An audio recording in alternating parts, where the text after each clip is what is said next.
আজকের ম্যাথামেটিক্যাল একদম সিম্পল ফর্মুলার কিছু রুলস আমরা দেখে নেব।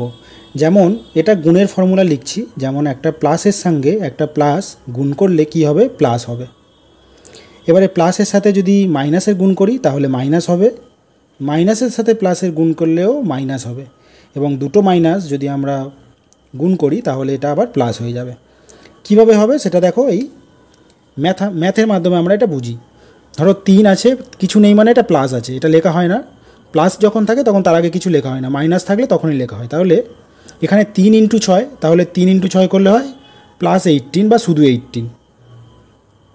এবারে যদি 3 × -6 হয় তাহলে 18 তো হলো। এবারে দেখো প্লাস আর মাইনাস, তাহলে প্লাস মাইনাস কী হয়, মাইনাস, তাহলে 18-এর আগে একটা মাইনাস বসে যাবে। তারপরে -3 × -6-এ 3 × 6 করলে 18 হয়, সাইনটা কী হবে, মাইনাস ইন্টু মাইনাস, তাতে কী হবে, প্লাস। তাহলে এইভাবে ফর্মুলাগুলো হয়।